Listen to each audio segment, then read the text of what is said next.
to come along tonight. Cool. Okay, I'll get cracking then. So yeah, welcome along everyone. Thanks all for sort of coming along to the meeting tonight. I hope you're all doing okay and dealing with lockdown and everything. Obviously quite a strange start to the year, but hopefully tonight is going to be something quite exciting to take our minds off everything that's going on at the moment. So my name's Jamie from World Challenge, and yeah, tonight I'm here to talk to you all about the opportunity that we're offering for all of the students to travel on a 2-week expedition next summer. So that's next July, for 2 weeks to Namibia on an expedition. So I hope you can all see my screen, see the presentation. Yeah, cool. So so I'm going to be speaking probably for about the next 25 or 30 minutes this evening. And I will cover off the itinerary, which is quite similar to what I went over in assembly last week, and tell you more about Namibia and the sorts of things that the team are going to be getting up to when they're out on expedition. But I'll also give you a bit more background about World Challenge, our trips, what makes them quite unique. Of course, I'll talk about the safety aspects of the expedition, which are critical at any time, but obviously particularly in the light of COVID world. And also on that note as well, I'll cover off all the sort of financial protections and security that we have in place, so that you can sign up with sort of peace of mind from the financial point of view as well. And then at the end, I'll talk about the cost of the trip and how we encourage students to actually earn some, if not all, of that expedition fee themselves. So that's what I'll cover, and then I'll hand over at the end to you guys for any questions that you have as well. But first of all, I just want to talk a little bit about World Challenge and give you a bit of background and talk about why I believe these trips are such amazing opportunities for the students. And I'm very fortunate in that I've actually experienced them from both sides. So I was a challenge myself when I was a student's age. I went out to India on my own expedition, and now I'm extremely fortunate as part of the job that I do, that I get to travel out alongside teams as they go out on their own expeditions as well. And I really believe that they are amazing opportunities for challengers to develop and grow over the course of the trips. And I think that really comes from two sort of main areas. So firstly, of course, the destination that you're going to be going to, Namibia, is absolutely incredible and culturally so different to anything that you would have experienced before. Certainly very, very different to the UK. And that in and of itself can be really eye-opening. You're going to meet people from complete different culture with complete different way of life and set of day-to-day challenges. And I think that can really sort of alter your perspective and really make you appreciate the opportunities that we have back here at home.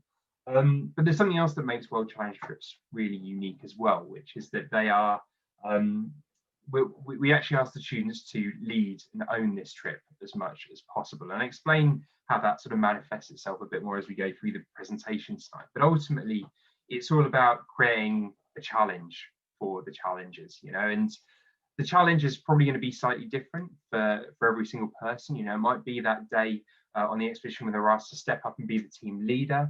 It might come from that culture shock and maybe having to communicate across language barriers.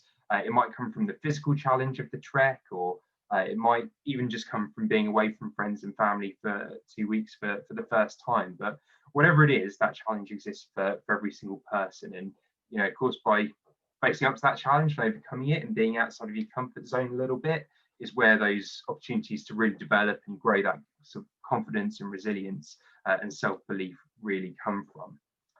And we've been running these trips for many, many years now, sent thousands and thousands of students away. So, of course, there are lots of different stories and anecdotes about how students have grown and developed over the course of the trips. But one of my favourites is from the last expedition I went on, actually, which was in summer of 2019. And I went with the team out to Belize in Central America on sort of the Caribbean coast. And there was one particular guy on the trip, a guy called Dan, who was extremely shy, extremely nervous when I first met him. Sort of illustrate the point, on the first night, I was sat around the campfire with the whole team, and we were, I was sort of getting to know the rest of the team. I noticed Dan wasn't there, so I went off to find him, and he was actually holed up in his tent by himself, and he was actually doing. He had a big maths textbook with him that he sort of smuggled along. and he was doing maths puzzles out of it, which, you know, I'm all for doing your studies and everything like that, but there seems to be a time and a place for it. I'm not sure first night of expedition is quite it, but you know, it's because he was very shy of engaging with the rest of the team. But then over the course of the trip, you know, we asked him to do one or two things that stretched him a little bit, and so, you know, he was part of the team who went into the market one day to get some supplies for the trek, and so it involved sort of haggling with some of the market stall owners. He was one of the team who we asked to go and collect the bus tickets one day, which while communicating across language barrier as well. You could just see him sort of growing in confidence bit by bit through the trip, and it all sort of culminated really on the last day of our community engagement, or our project phase, when we've been staying with this community for a few days, and they threw us a big sort of farewell party. And they brought out, of all things, a karaoke machine to sort of, you know, dance the night away with, which, you know, for most of us, this was all of our worst nightmare. Is quite sort of, you know, reserved Brits, but you know, they're Caribbeans, they love the sort of the party and everything. So we all kind of got into it. And Dan was actually the first person to step up and take the microphone. Went for Michael Jackson, which was quite a brave choice. There's some quite high notes to try and hit there, but you know, he really threw himself into it, and the locals absolutely loved it. They all started, you know, joining in with the sing along. And then the night culminated in Dan actually doing a duet with our project host, who is this sort of larger than life lady called Miss Raquel. Bear in mind, we're in Central America, it's middle of August, about 30 degrees, and the song they chose to do was Last Christmas by Wham. So it was a little bit incongruous, but you know, it's a really, really fun memory for me, because it was just a lot of fun. But you know, also for me, like seeing that change in Dan really just sums up, you know, why I do this job, and you know, why I'm so passionate about the trips. You know, I should probably clarify that, you know, we're not going to test you all with a surprise karaoke performance at the end of the expedition. That's definitely not what it's about. But, you know, I do believe that for every single person that there is that opportunity for some quite amazing growth opportunities. And of course, you know, it's not the case that we're going to sort of drop you in Namibia and expect you to just get on with it. You're going to be really well prepared before you get there to make the most out of your time in country. So there is a whole pre-departure program that we've developed. It's all online. It's going to be delivered by the teachers in the school, and it focuses on all sorts of areas relevant to the trip and also to national curriculum. So global citizenship, personal development, health and well-being, of course, destination research and things like that as well.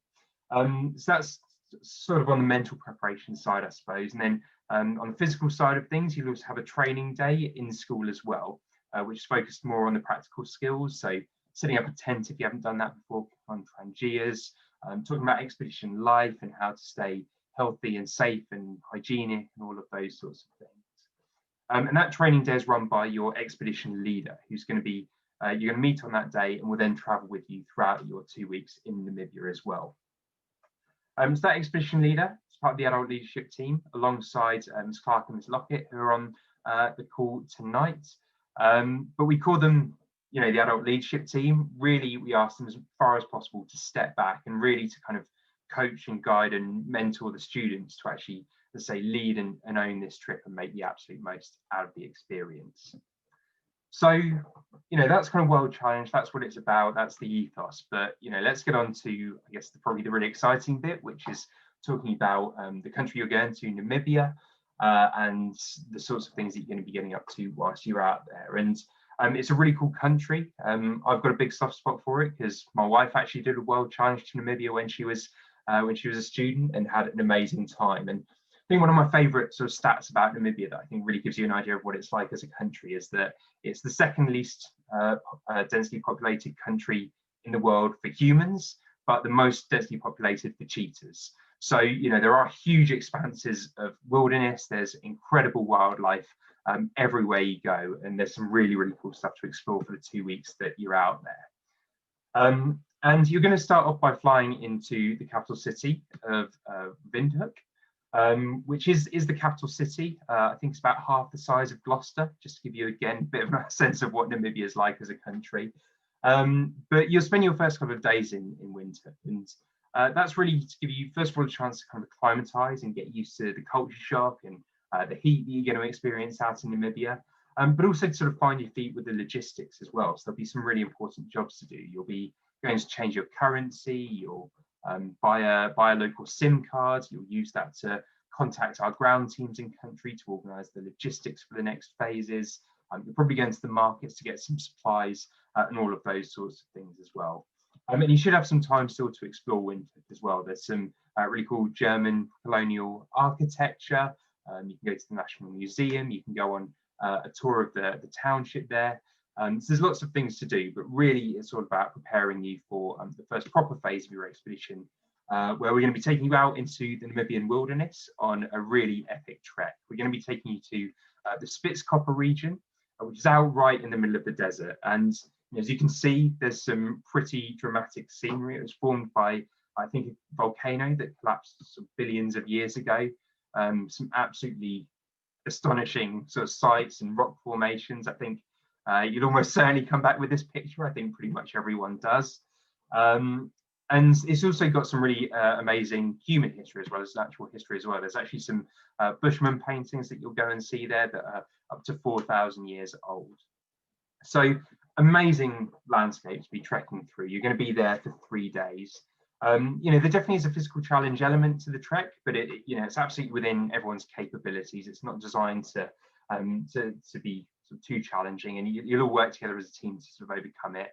Have your local guides with you as well who manage you through it. And then, the reward at the end of every day, of course, is that you set up camp, you cook over a campfire and all of those sorts of things. And then, once the sun sets, you get some amazing sunsets. And then also, because there's no light pollution there at all, the stars that you'll see, and you'll see the Milky Way and everything like that should be absolutely amazing. So that's going to be a really, really cool start to the trip. But next, you'll be heading off from your trek onto your next port of call, which is going to be your project phase. And again, this is going out into the wilderness, and you're going to be engaging with a really, really awesome organization called REST, really, really famous around the world. And they engage in the conservation of some of Namibia's sort of lesser known but most precious wildlife. And probably chief amongst those, most famous at least, is the pangolins. So pangolins are, if you don't know, they're the most trafficked creature in the whole world. The reason being that lots of their body parts, specifically the scales, are really commonly used in Chinese medicines. So they're really, really endangered, and their lives are under threat from poachers and smugglers and everything. So this organisation works with pangolins, it works with vultures, as well as different species of frog and snake as well. And it engages in all sorts of conservation activities. And you guys are going to be getting involved on a really practical level with it. So you'll be doing some work around the centre itself, some infrastructure bits. So you might be building new pens or new roosts. You'll also be going out and actually monitoring the wildlife as well. So making sure that the wildlife is healthy, that numbers are maintained. You'll be monitoring the vegetation as well. And this is all engaged in a really long, ongoing conservation project that they're engaged with. So it's really valuable work you'll be doing. Should be really interesting, sort of engaging with these topics as well. And you can be sure you're going to be contributing something really valuable. So it should be a really, really cool part of the trip as well. And then it's on to the final kind of sort of highlight of the expedition, I suppose, but probably one of the most memorable parts of your trip, I'm sure, because you're going to be going out on safari. You're going to be going to a place called Etosha National Park, which I definitely recommend you Google. It's one of the, it's one of the safari parks that you can go to in the whole world. It's got elephants, lions, cheetahs, buffalo, gazelle. I mean, pretty much you name it, it's got it. It's actually even got black rhinos there as well, which are extremely endangered. So you've got a really, really good chance of spotting one. Better chance here than absolutely anywhere. You'll be going out on those jeeps. You'll have guys with you as well who know all the best spots to go, all the watering holes, and you should be able to. Well, you will see absolutely loads and loads of amazing wildlife whilst you're out there. It might mean early mornings because that's the best time to sort of get up and go and see the wildlife. That's when they're at their most active. But yeah, that should be a really, really amazing 2 days, and really a great way to round off your expedition in Namibia. From Etosha, it'll be back to Windhoek, time to sort of pick up some souvenirs, maybe go out for one sort of last celebratory meal with the rest of the team to sort of celebrate everything that you've done while you've been out there. And then, yeah, hope you'll come home with some absolutely amazing memories from your time out in Namibia. So that's the expedition in a nutshell. I just wanted to sort of briefly touch on our approach to leaving a positive impact behind on sort of places that we go to and the people that we meet as well. And one of the ways that we do that is by aligning all of our projects with the UN Sustainable Development Goals. So obviously on this slide, number 15, Life on Land, is one that you'll be really particularly engaged with, of course, on your community engagement phase. And I won't dwell on all of this stuff for too much longer now, but if you are interested in finding out a bit more about some of the programs that we're engaged with, some of the organisations that we partnership to make sure that we are sending you guys out there as sort of responsible travellers as opposed to just tourists, then do go and check out our main website. There's lots more information on there. Probably just the one thing to pull out on this slide is that we are going to carbon offset all of your flights and plant 5 trees for everyone who travels.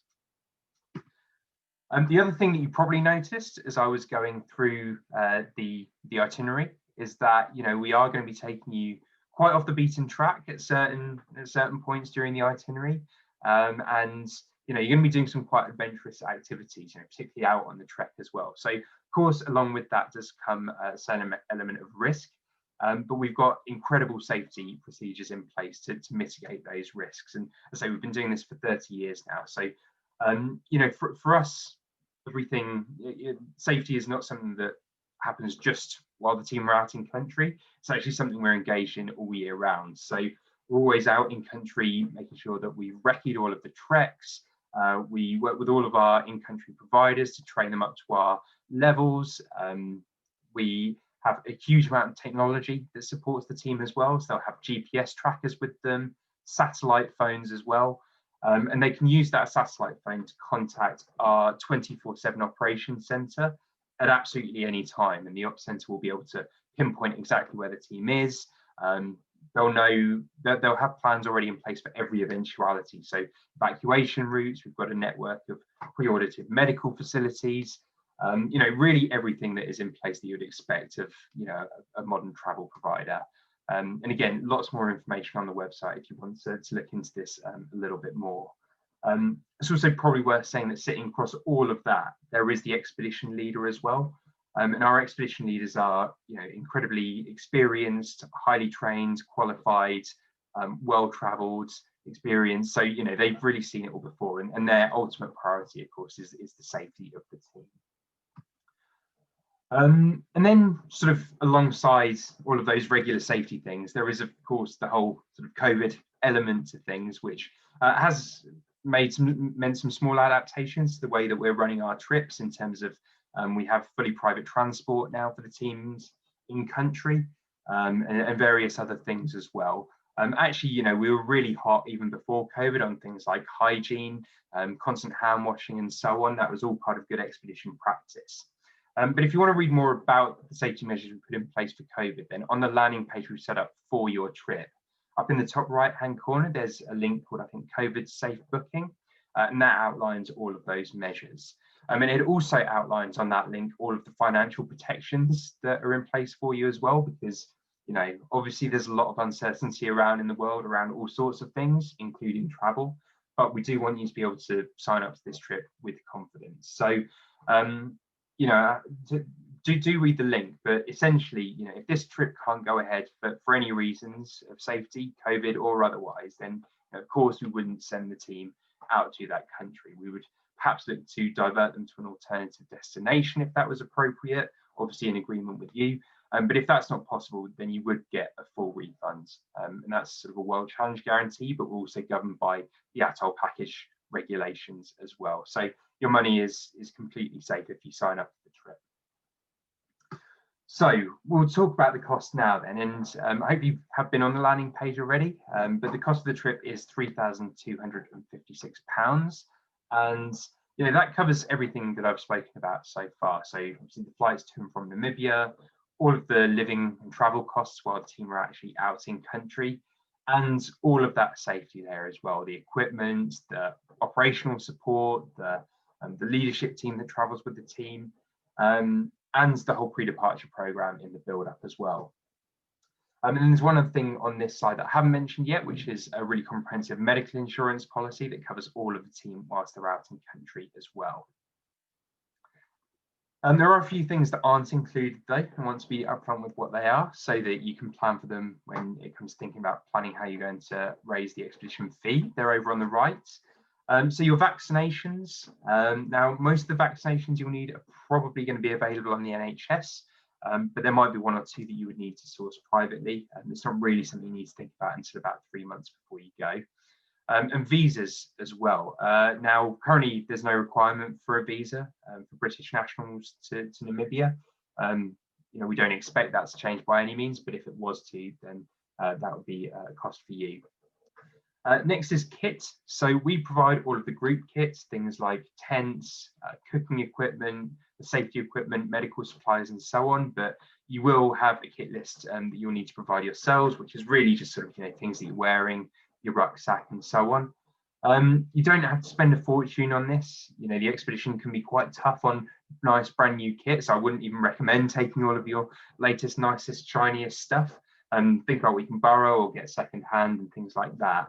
But having said that, if there are some things that you want to splash out on, a nice pair of boots or a rucksack, then you will also get access to discounts at places like Cotswold Outdoors and Millets and Blacks as well. The next one is optional activities. Really what I'm talking about here is spending money. All of the main parts of the trip are included, and there might be some things in Windhoek that you find that you want to do. But really, I think we're talking about spending money for things like snacks, if you want to sort of buy a can of Coke for yourself at some point, or souvenirs that you want to bring back as well.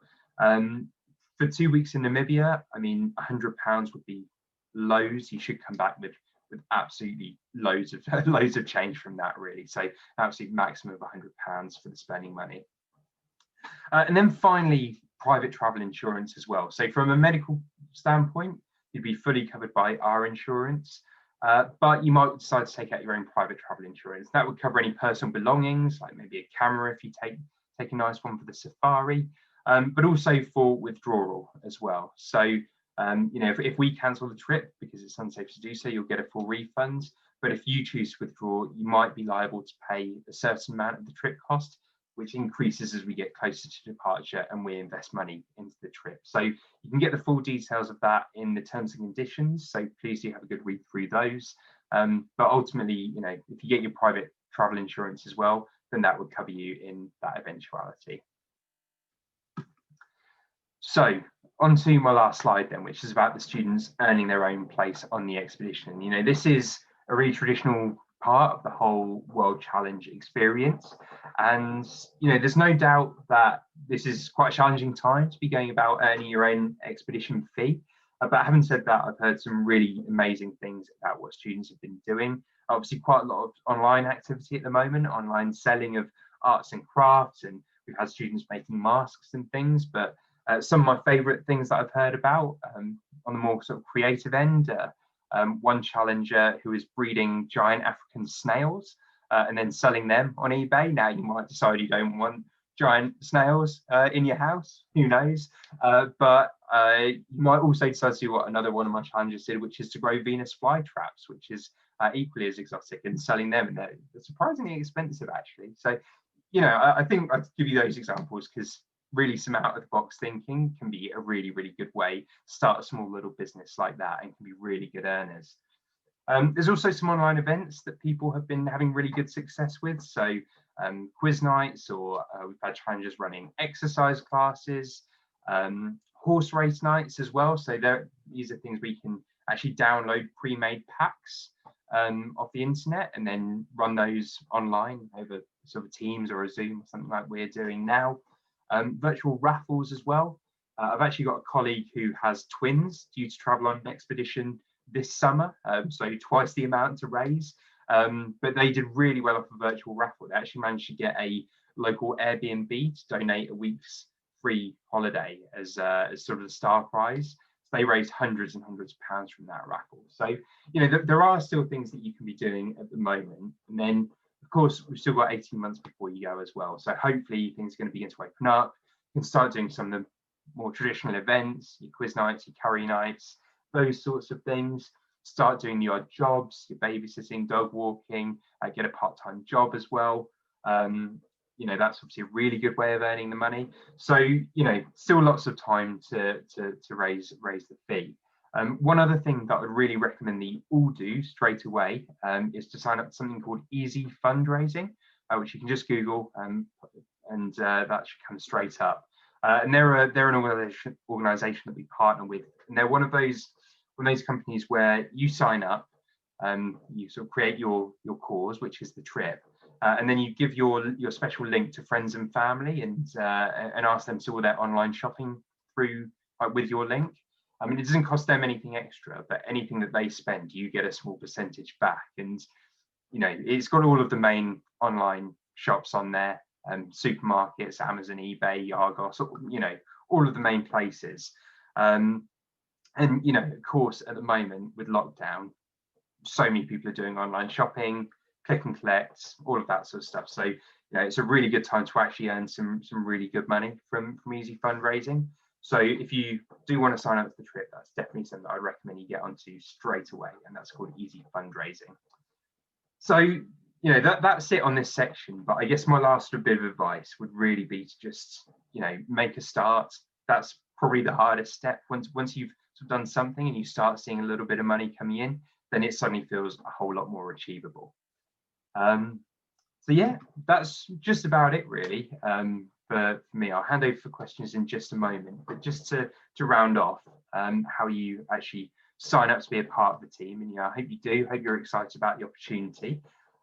You should have the landing page link. It's on the next screen if not, but go onto there, have a good read of the terms and conditions, like I said, the COVID safe booking information as well. And once you're comfortable, then complete your application, which you can do just by hitting the sign up button. And once you've completed that application and paid your first instalment of £350, then your place on the team will be secure. And we're asking, please, if you can do this by the 4th of February, which gives us a good idea about the team size and everything like that, and we can start actually planning for the rest of the trip. So that's it from me, really. I'll hand over to you guys now. Feel free to sort of unmute yourself and shout out any questions or type it in the chat as well. But I'd like to thank you all for coming along this evening, and I hope you're all really excited. And I think it should be an awesome trip out to Namibia next summer. Any questions?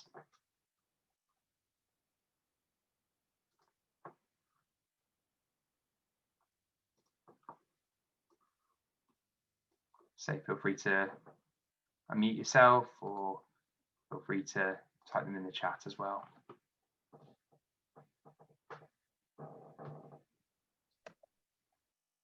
This isn't a question, Jamie, but if people are unsure about questions, it's perhaps just an idea to mention that if they think of any questions after this meeting, if students or parents want to email either myself or Miss Lockett, then we can get back to questions, whether, it might be that we can answer them directly, or we can kind of get them to you and pass them back. So if there's anyone who thinks of a question after this, then please feel free to contact us and we'll get back to you.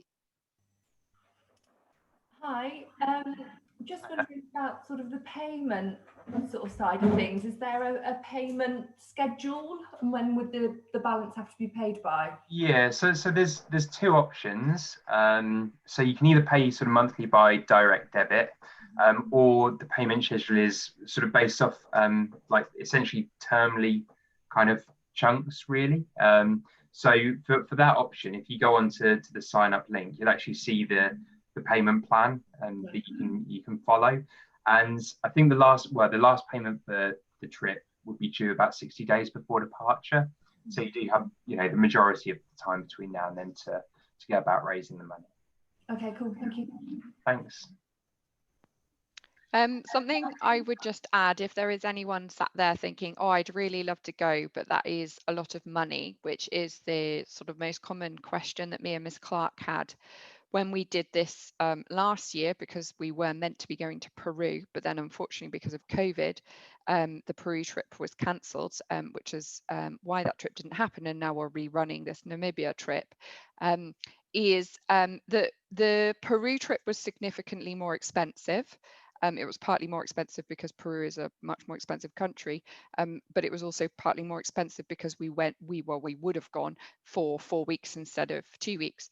And when me and Ms. Clark were planning this, we did really, I know it is still a lot of money and I'm not denying that, but we really did think carefully about the current situation and understand that, you know, finances have changed for a lot of people, which is why this trip is now 2 weeks, which is shorter than previous trips because that brings the price down, and why we chose Namibia, which is quite a cheap country.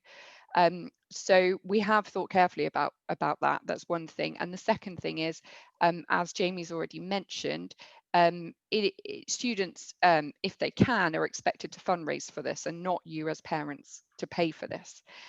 This is meant to be, the whole point of World Challenge is that this is a student motivated trip. Of course, there will be me and Miss Clark and a World Challenge member of staff. There will be 3 adults with the children, with teams up to 12. And if more than 12 people sign up, there'll actually be even more adults than that.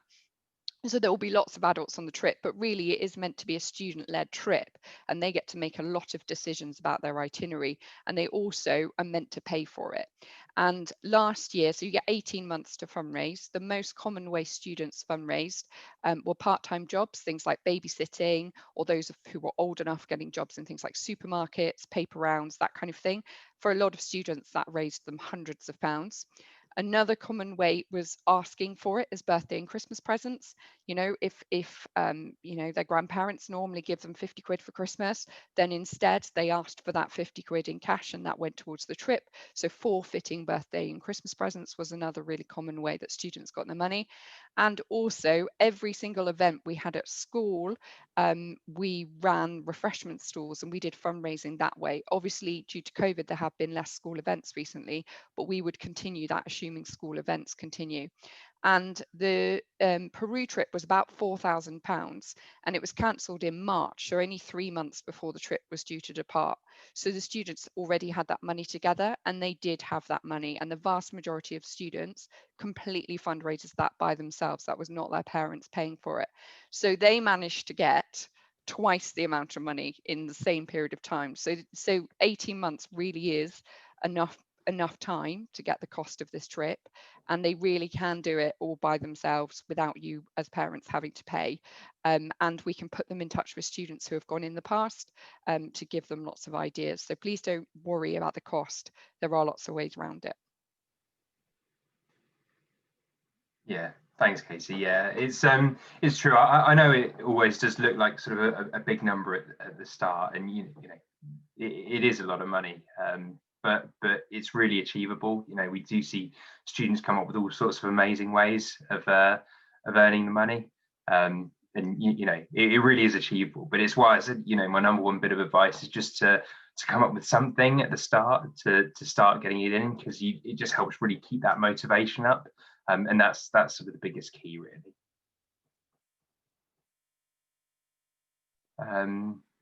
Concerned with year 10 missing out on so much teacher presence. Shall I answer that as a teacher? Yeah, go for it. Yeah. I think, first of all, really good to know that year 10s are prioritising GCSEs.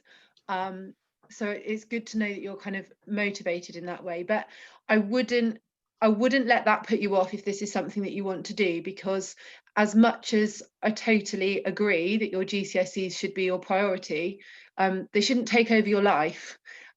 And it's important to have a bit of balance, and it's just about organisation, really.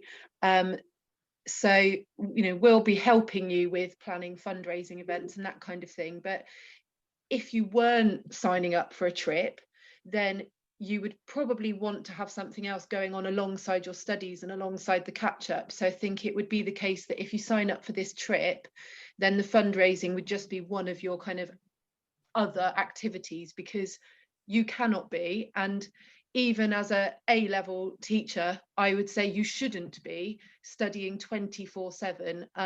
You know, you need to have a little bit of variation. And equally, we can help you with the organisation. It might be that, you know, if you've got some mock exams coming up, don't plan a fundraising event for that particular week. Plan it for the week after those mock exams, so that you've got, you know, sort of some light relief, having had a hard, you know, a sort of a more condensed study period. So I think that's just about planning. you'll all be in the same boat with that kind of thing. You know, as teachers, we obviously completely understand that you've got that to balance. So I'm really glad that that is one of your concerns from an academic point of view. It's good to know that you're on the ball with your GCSEs, but you know, you need to have a life around your GCSEs, and if this is something that interests you, then I would sort of suggest it's a very good activity to be doing alongside your studies. Also, every year, this trip is open to students who are currently in year 10, 11 and 12, who when they go on the trip are in 11, 12 and 13. So every single year that World Challenge has run, the year 10 students have been working towards doing their GCSEs, and the trip has been just after they've sat their GCSEs, and every year the year 12s who sign up for the trip have been working towards their A levels, and when they go on the trip they've just sat their A levels. So it is actually only current year 11s who will obviously be in year 12 and therefore don't have an exam that year when they go on this trip, but 2 out of the 3 year groups that this trip is open to do have their exams upcoming. Obviously that means they need to balance it, but that is a thing that students have achieved every single year because it is the same age group that go every year. So again, in the same way we can put you in touch with students for tips about fundraising, we can put you in touch with them for tips about time management. And as Ms. Clark says, we have I mean, not weekly, maybe once a month, once a term, we have meetings with me and Ms. Clark where we sit down and we check in with you. How are you going with the fundraising? How are you going with time management? And we can help you with all of those things. If anything, I'd say it actually shows that you're a really good candidate for this kind of trip, because if you're organised enough and prepared enough to be thinking ahead in that way, then you know, the planning elements of this trip are, you know, you've obviously got some skills there to help you be successful with it. Thanks, guys. Yeah, we actually, I would say, well, it's a fact that we probably have more students traveling from who sign up in year 10 than from any other year group, actually. That's obviously across the country and it can vary from school to school, but you know, it's a really common time. And actually, I signed up in year 10 and traveled just after my GCSEs. And I think it was actually kind of mutually beneficial as well. It's nice having sort of something else to be motivated about. Alongside just the exams, to sort of take my mind off that pressure a little bit as well. So, yeah. Any other questions at all?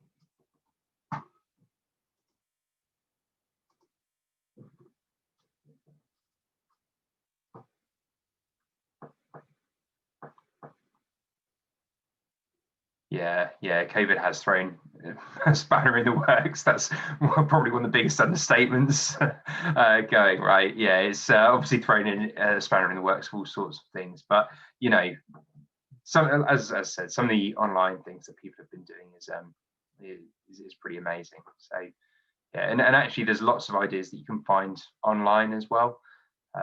We also send out sort of semi-regular emails with fundraising ideas, you know, particularly sort of seasonal ones as well. So if it's coming up to Easter and Christmas and Halloween and all of those things, we'll send out some extra ideas for you as well. Cool. Well, you know, if there are no more questions, you know, feel free to drop off. If there's any questions you want to ask me in private as well, then you know, hang on till the end. But yeah, thanks everyone for your time, and yeah, look forward to seeing hopefully lots of you sign up. Thank you. Thanks, Jamie. Cool, thanks.